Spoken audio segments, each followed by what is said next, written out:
देखिए, आपका जो टॉपिक है वह यह है कि हमें जो समाज होता है उस समाज के सारे मूल्यों को मानना चाहिए या नहीं मानना चाहिए। तो इसका जो उत्तर है वह यह है कि हमें समाज के जो परंपराएं होती हैं, जो सामाजिक मूल्य होते हैं, उन पर हमें आंख बंद करके भरोसा नहीं करना है। आप समाज में कुछ ऐसे मूल्य होते हैं, ऐसी परंपराएं होती हैं जिनको हमें पालन करना चाहिए। जैसे कि कुछ नियम परंपराएं ऐसी होती हैं जो एक शांतिपूर्ण सौहार्द, शांतिपूर्ण सह अस्तित्व स्थापित करती हैं। साथ ही साथ कुछ सामाजिक सामाजिक संस्थाएं होती हैं, जैसे कि आपका परिवार है, आपका समुदाय है। इससे क्या होता है, सुरक्षा मिलती है और भावनात्मक समर्थन मिलता है। लेकिन हमें समाज की सारी परंपराओं पर आंख बंद करके भरोसा नहीं करना है। देखिए, आप एक बात विशेष रूप से याद रखें कि समाज क्या कहता है, आपका कुरान क्या कहता है, बाइबल क्या कहता है, गीता क्या कहती है। आपको उन बातों को केवल अपने जीवन में अनुपालन करना है जो तर्क संगत है।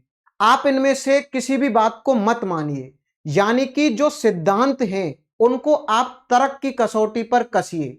अगर वह खरी उतरती हैं तो आप उन्हें क्या करिए, मापिए, तोलिए और स्वीकार करिए।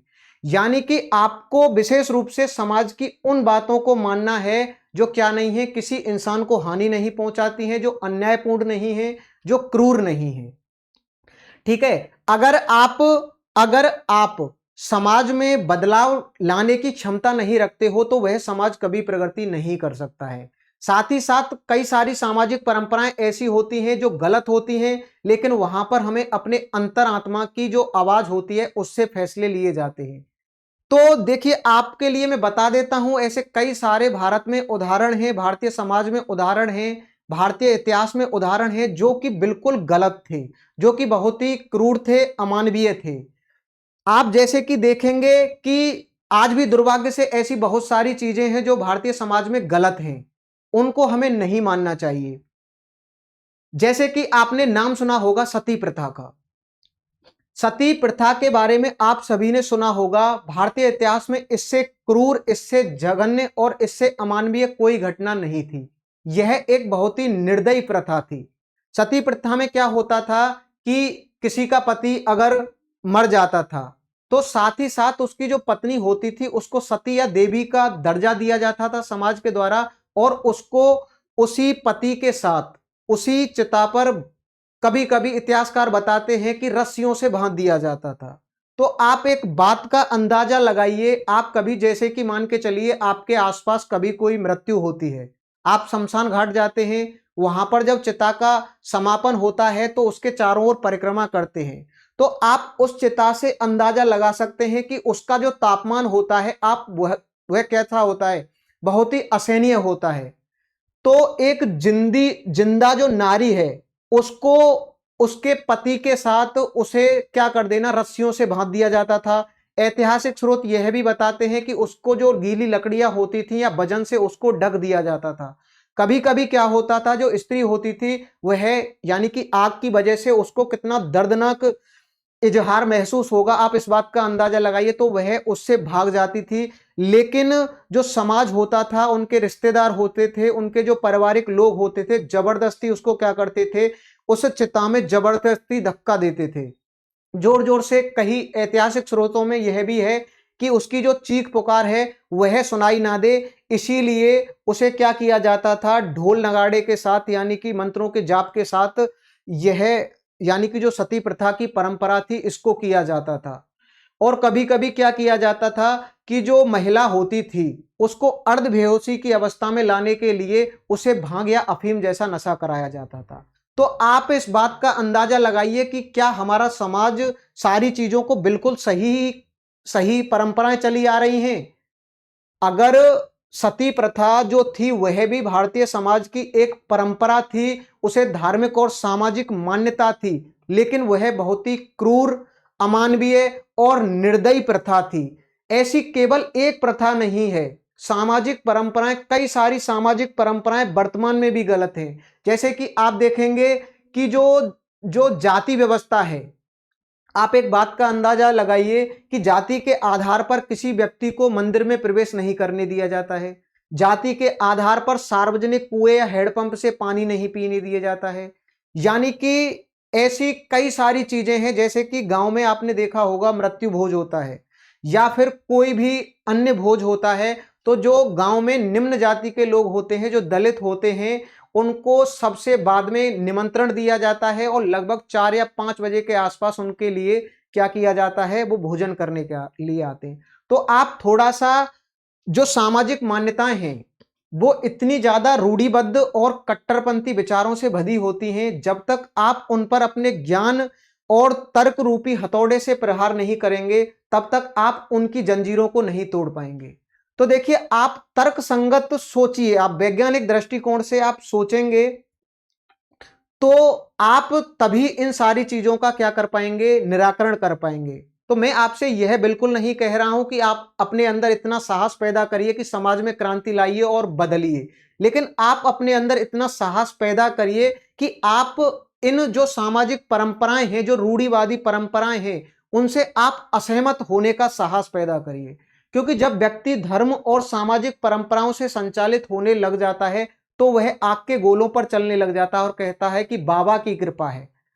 तो दूसरी बात, ये जो जाति व्यवस्था है, यानी कि हम सभी को ईश्वर ने बनाया है और जाति के आधार पर लोग एक दूसरे से क्या करते हैं, अस्पृश्यता करते हैं।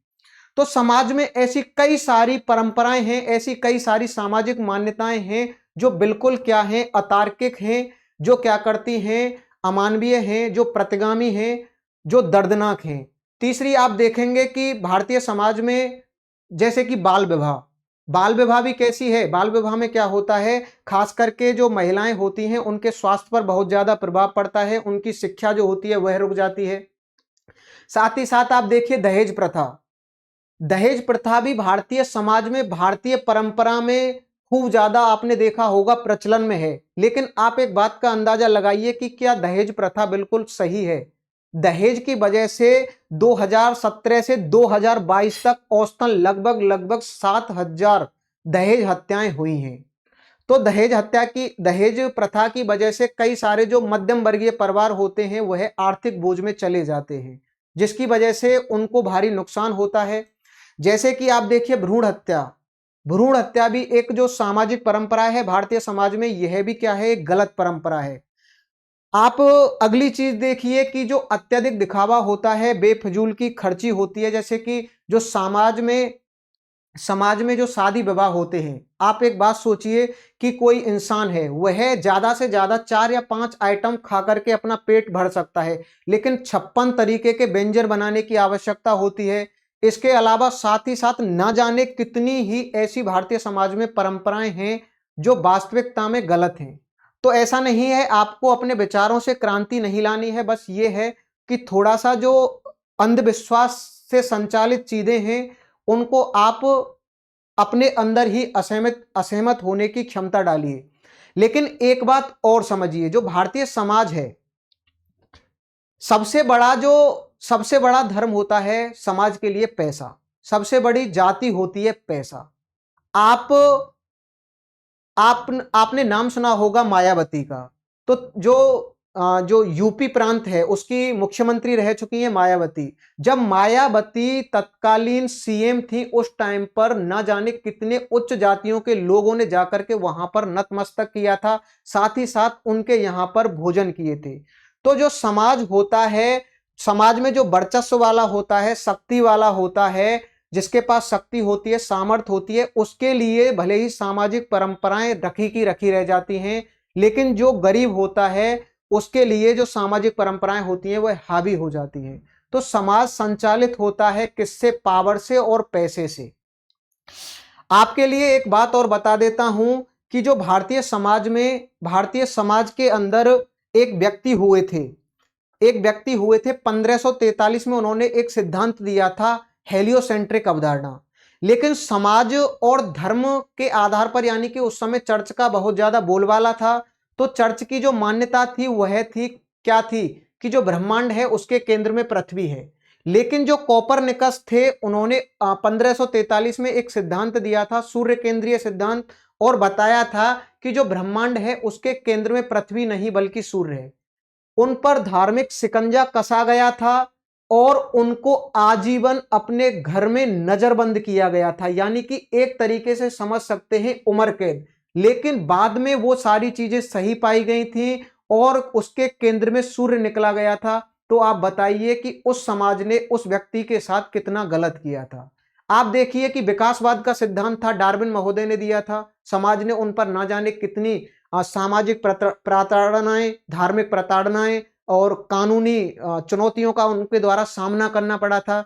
जो डार्विनवाद ने विकासवाद दिया था कि जो मानव है और जो जीव हैं वो सभी किसी ना किसी पूर्वज से बने हैं। बाद में वैज्ञानिकों ने इसको स्वीकार भी किया था। दो व्यक्ति थे जो दो व्यक्ति थे जिनका नाम था राइट ब्रदर्स। तो उनके द्वारा 19वीं शताब्दी में विमान जो हवाई जहाज है उसका क्या किया गया था, आविष्कार किया गया था। लेकिन जो अन्य समुदाय थे उनके द्वारा कहा गया था कि हवा से हल्की को यानी कि हवा से भारी कोई भी चीज क्या नहीं कर सकती है, उड़ नहीं सकती है। लेकिन उन्होंने एक सफल, नियंत्रित और एक वायुयान का संचालन किया था। बाद में फिर जो समाज था, जो व्यक्ति थे, उनके द्वारा इसको माना गया था। तो आप इस बात को ध्यान रखिए बिल्कुल भी कि समाज क्या कहता है, आपको इस बात से नहीं डरना है। किसी गांव में कोई व्यक्ति अगर प्रधानमंत्री बन जाता है, भले ही समाज उसका कितना भी विरोध करता है, लेकिन उसके प्रधानमंत्री बनने के बाद वही समाज और जो उसकी आलोचना और दलीलें दे रहा है वह सबसे पहले आएगा और जो भी वहां पर जश्न होगा उसमें आकर के नाचेगा। तो देखिए, आपको अपनी जीवन शैली, अपना करियर, अपना शौक, आपको क्या करना है यह आपका फैसला है। आप समाज की अपनी अपेक्षाओं को समाज के लिए त्याग मत कीजिए। बस जो आपको करना है उसकी वजह से किसी को हानि ना पहुंचे, वह अमानवीय ना हो, वह दर्दनाक ना हो, वह क्या होनी चाहिए, तर्कसंगत होनी चाहिए और संतुलित होनी चाहिए।